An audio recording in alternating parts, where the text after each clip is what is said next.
दोस्तों भारत अपना खुद का बंकर बस्टर बना रहा है और ये ऐसा बंकर बस्टर है जिसके लिए कोई B2 बॉम्बर की आवश्यकता नहीं है। जहां पे यूएस का B2 बॉम्बर GBU-57 लेके जाता है और उसके बाद लंबी दूरी तक उड़ान भरता है, एनिमी के एयर स्पेस में एंटर करता है, उस बीच में उसे कोई गिरा सकता है। हमारे बंकर बस्टर के साथ वैसा कुछ भी नहीं होने वाला। अगर आप देखें तो उससे सस्ता भी पड़ेगा और इसका रेंज 2500 किलोमीटर है। जहां अमेरिकन बंकर बस्टर 60 से 70 मीटर पेनिट्रेट करता है, हमारा जो होगा वो 100 मीटर से भी अधिक पेनिट्रेट करेगा। और बेस्ट बात, it flies on its own, कोई पायलट की आवश्यकता नहीं है। जी हाँ दोस्तों, भारत दरअसल एक रिवॉल्यूशनरी कदम उठा रहा है। हम अग्नि 5 मिसाइल को मॉडिफाई कर रहे हैं, जिसके द्वारा उसमें अगर आप देखें तो उसकी जो रेंज है, जो कि 7000 किलोमीटर करीब है, उसको घटा के केवल 2500 किलोमीटर करेंगे। लेकिन आप देखें तो 7.5 टन का ये वॉरहेड लेके जाएगा। और इसके साथ ये जो बंकर बस्टर वाला जो काम अमेरिका ने, आप सभी ने देखा किस प्रकार से उन्होंने फोर्डो में किया। हम सभी जानते हैं इसकी क्या महत्व है, आप सबने देखा है कैसे GBU-57 को ड्रॉप किया गया और फोर्डो को एंटूम्ब कर दिया गया, यानी मिट्टी में ही दफन कर दिया गया। और अब वो काम जो इजराइल नहीं कर पा रहा था वो उसने किया। एग्जैक्टली यही काम हम करने वाले हैं कॉस्ट इफेक्टिव मैनर में और कहीं ना कहीं एक इस तरीके से, जो कि एक ऐसा इनोवेशन है जो दुनिया को हिलाने वाला है। दरअसल दोस्तों ऐसी बात नहीं है कि हमें इसकी आवश्यकता नहीं है। आप मत भूलिए, मुरीद एयरबेस में पाकिस्तान के हमने एग्जैक्टली यही किया था। आप देख सकते हैं यहाँ पे 3 मीटर वाइड क्रेटर्स हैं, जिसके द्वारा मुरीद एयरबेस में अगर आप देखें तो हमने जो अंडरग्राउंड फैसिलिटी थी पाकिस्तान की, कमांड एंड कंट्रोल बिल्डिंग वगैरह थी, उसको हमने उड़ा दिया था। यहाँ पे दोस्तों हमने या तो स्कैल्प या फिर ब्रह्मोस का इस्तेमाल किया था। लेकिन स्कैल्प या ब्रह्मोस अगर आप देखें तो जो रीइंफोर्स्ड कंक्रीट है वो 2 से 5 मीटर का जो बंकर होगा उसको ही बस्ट कर पाते हैं। यहाँ पे दोस्तों उनकी कैपेबिलिटी GBU-57 जैसी नहीं है, लिमिटेड बंकर बस्टिंग कैपेबिलिटी है। इसीलिए जरूरत हमें भी है कि हमारे पास भी ऐसा GBU-57 और इक्विवेलेंट B2 बॉम्बर टाइप हो जिसके द्वारा उसको हम उड़ा सके। तो यहां पर सवाल उठ रहा है कि देखिए, इजराइल ने तो अमेरिका को बुलवा लिया, हम किसे बुलाएंगे, कौन हमारे लिए आएगा? तो भारत जानता है अच्छे से हमारी सुरक्षा हमारे हाथ, यानी हमें स्वयं ये काम करना होगा।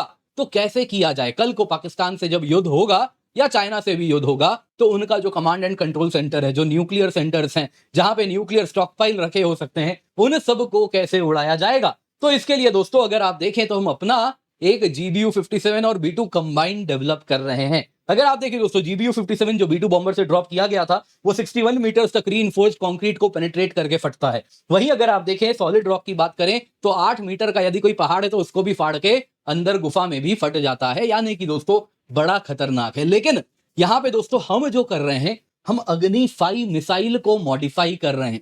अब दोस्तों अगर आप देखेंगे हमने कर दिया ना, देखिए अगर आप बेसिक फिजिक्स देखेंगे तो it is very much possible. ऐसा तो कुछ है ही नहीं कि अगर आप देखें तो हाँ 7500 किलोमीटर की जगह 2500 किलोमीटर वार करेगा, लेकिन पेलोड बहुत ज्यादा कैरी करेगा और भयानक नुकसान पहुंचाएगा। तो बाई फिजिक्स आप देखें तो वेरी मच पॉसिबल। लेकिन जो इंजीनियरिंग मार्वल ये है, ये ऐसा है कि दुनिया ने आज तक यही कहा कि ये हो ही नहीं सकता, दिस इज इम्पॉसिबल। लेकिन हम इसको पॉसिबल कर रहे हैं। क्या हो रहा है एग्जैक्टली, इसके पीछे क्या साइंस है वो भी समझेंगे, क्या चैलेंजेस है। अगर ये कर दिया तो क्यों अपने आप में दोस्तों दुनिया में हम परचम लहरा देंगे इसका, क्यों मैं ऐसा कह रहा हूं? आइए जरा आज के वीडियो में इसी पर चर्चा करते हैं। पर इससे पहले आगे बढ़े आपसे निवेदन है, वीडियो लाइक करें, चैनल सब्सक्राइब करें, बेल आइकन अवश्य दबाएं।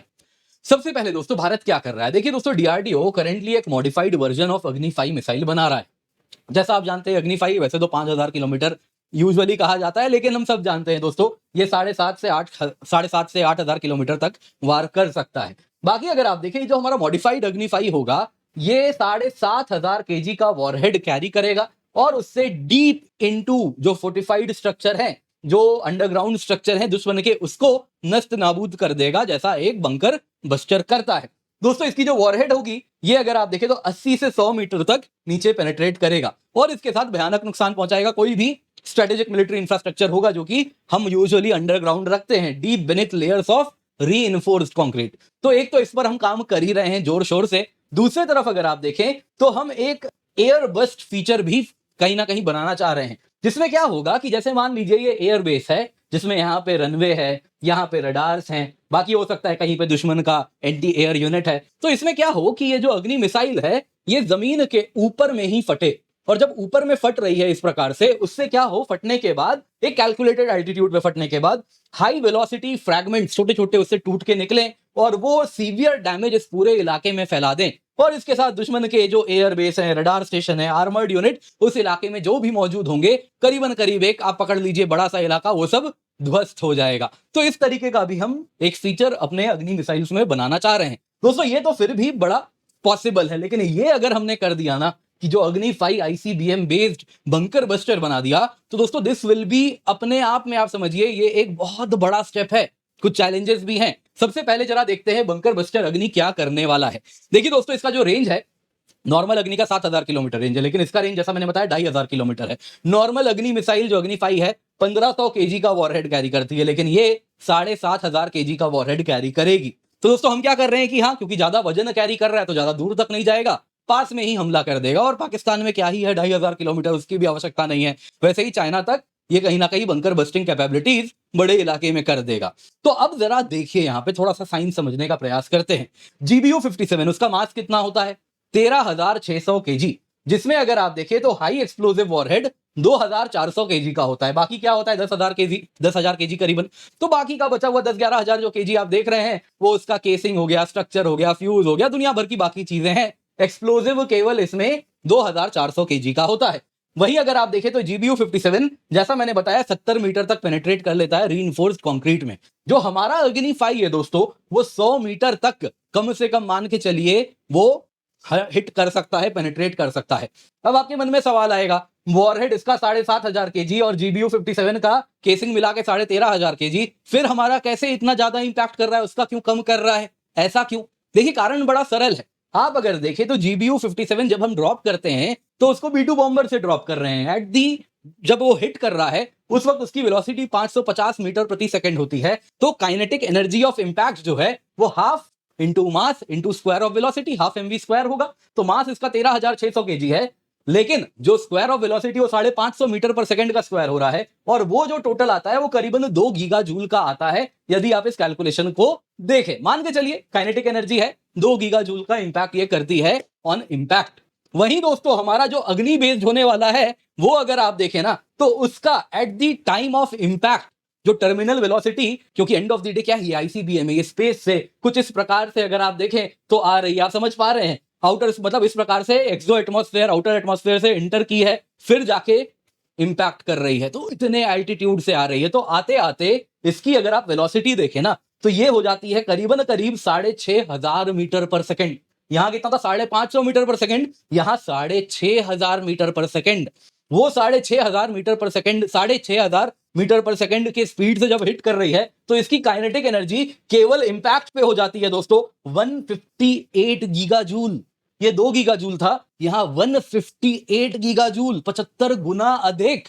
आप सोच रहे हैं कितना ज्यादा इंपैक्ट केवल इंपैक्ट पे होने वाला है, काइनेटिक एनर्जी होने वाला है। और इसी वजह से अगर हम बाकी एक्सप्लोसिव पावर भी देखें, इसमें करीबन करीब GBU 57 में 2500 केजी का जो एक्सप्लोसिव वॉरहेड है वो मिला भी देंगे ना आप, तो इसका टोटल जो GBU 57 का आता है वो अगर आप देखें तो 24 से 50 गीगा जूल का ये एनर्जी रिलीज करेगा in total, kinetic energy plus explosive energy. यहां पे दोस्तों अग्नि 5 में क्या है, काइनेटिक एनर्जी अगर आप देखें तो 158 गीगा जूल का है, एक्सप्लोसिव एनर्जी उससे जरूर कम है, केवल 9 गीगा जूल का होगा यहां पे। तो इस वजह से ये तब भी इतने हाई काइनेटिक एनर्जी की वजह से 167 गीगा जूल जनरेट कर रहा है, जो कि आप अगर समझें तो GBU 57 से कई गुना अधिक है। उससे तब भी ये 3 गुना ज्यादा एनर्जी टोटली ये रिलीज करने वाला है। तो दोस्तों फिजिकली तो इट्स वेरी मच पॉसिबल। तो ये बाकी लोगों ने क्यों नहीं किया?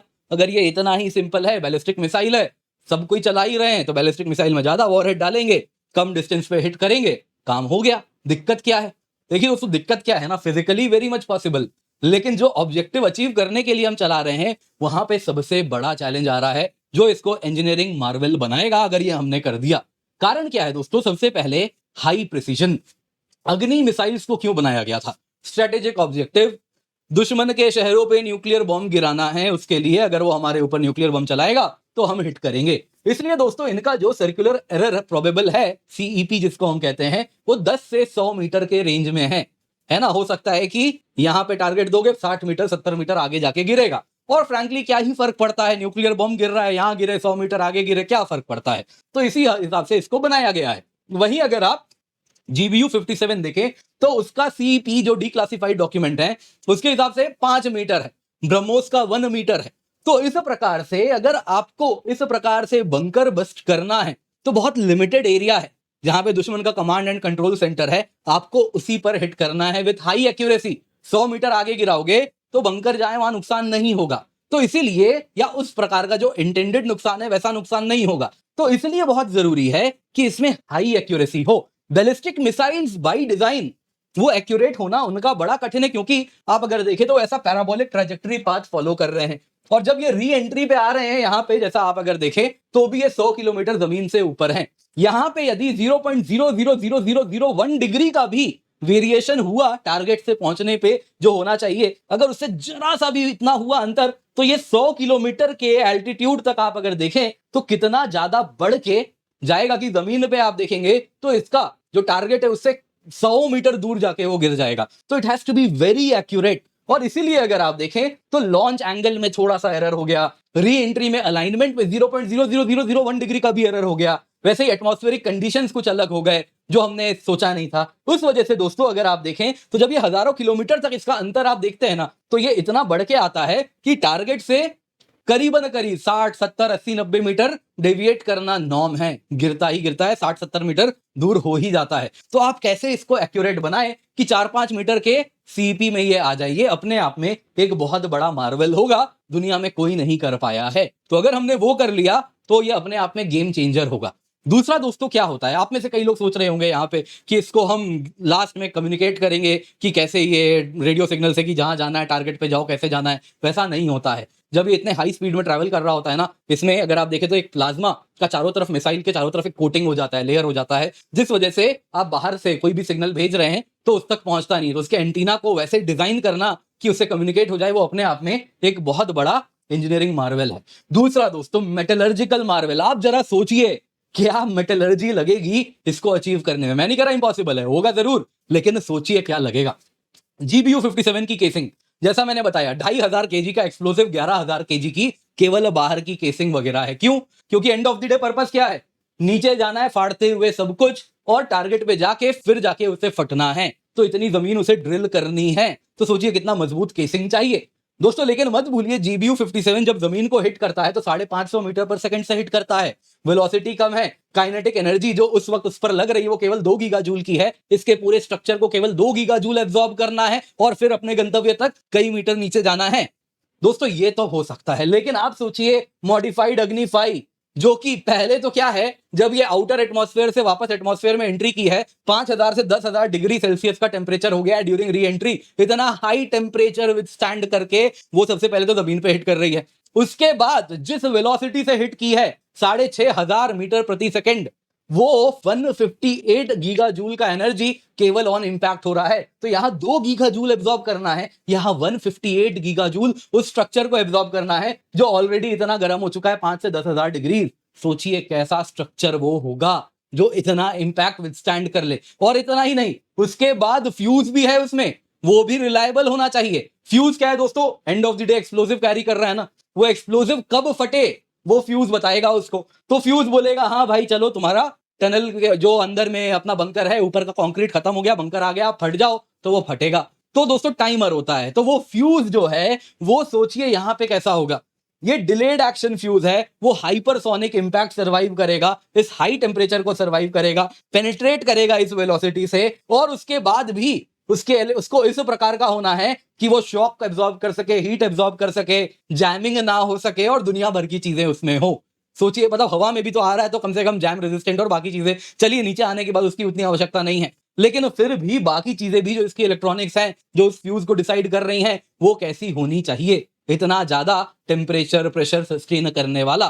तो ये भी दोस्तों अपने आप में एक इंजीनियरिंग मार्वल होगा। इसी वजह से दोस्तों आज तक दुनिया में किसी ने नहीं सोचा है कि आप बैलिस्टिक मिसाइल से इस प्रकार का कार्य करवा लें। और अगर हमने ये कर दिया और अग्निफाई का ऐसा यूज कर दिखाया तो कहीं ना कहीं दोस्तों ये हमारे इंजीनियरिंग मार्वल का अपने आप में जीता जागता बहुत बड़ा प्रतीक होगा, और दुनिया में वी विल बिकम फर्स्ट। और उसके बाद next generation of missile warfare हमसे ही कहीं ना कहीं उसकी शुरुआत होने वाली है, अगर ये हमने अचीव कर दिया। तो दोस्तों उम्मीद करता हूं आपको ये वीडियो, आपको ये एनालिसिस पसंद आई होगी। लाइक जरूर कीजिएगा वीडियो। इसके सिवा आपको याद देना चाहूंगा, आज ऑफर खत्म हो रहा है, तो पिंड कमेंट में लिंक है दोस्तों। आप आपके कोई भी मित्र हैं जो यूपीएससी की तैयारी कर रहे हैं तो उनको बता दें, बड़ी अफोर्डेबल प्राइस में आपके लिए सब्सक्रिप्शन लाए हैं, 19,999 रुपए, जिसमें 12 महीने की फ्री एक्सटेंशन आपको मिल रही है। आप देख सकते हैं दोस्तों, complete GS, complete CSAT, prelims test series, mains test series with evaluation, सबकी तैयारी यहां पर हो रही है। सब कुछ आपको इस अफोर्डेबल प्राइस में मिल रहा है। आप निश्चिंत होकर जुड़ सकते हैं। हमारे द्वारा किए गए क्लासेस बेस्ट इन क्लास हैं। ये क्लास आपको कहीं नहीं मिलेगा जो हमारे फैकल्टी ले रहे हैं। तो आप निश्चिंत होकर जुड़िए। हिंदी, इंग्लिश, बाइलिंगुअल, जो बैच आपको ज्वाइन करना है आप कर सकते हैं। जस्ट अभी आप देख सकते हैं स्टार्ट हुआ है, जस्ट आज ही से हो रहा है, तो आपके लिए लाए, तो मेक श्योर आप इसका फायदा उठाएं। इसके सिवा दोस्तों अगर ऑप्शनल की भी तैयारी कर रहे हैं तो इन 8 में से कोई भी एक ऑप्शनल है तो आपके लिए केवल 27,999 में जीएस की भी तैयारी, ऑप्शनल की भी तैयारी कंबाइंड हो जाएगी। यानी 20,000 जीएस में और 7,999 में ऑप्शनल में, सबकी तैयारी हो जा रही है दोस्तों। यहाँ पे ये सब तब है जब आप कोड KC10 का यूज कर रहे हैं फॉर मैक्सिमम डिस्काउंट। इसके सिवा आपके लिए हम 5 और 6 जुलाई को यूपीएससी समिट लेके आए हैं, तो आप जरूर जुड़े, इसका फायदा उठाएं। पिन कमेंट में आपको सारे लिंक मिल रहे हैं। मेक श्योर आप एनरोल अवश्य कर लें यूजिंग द कोड KC10।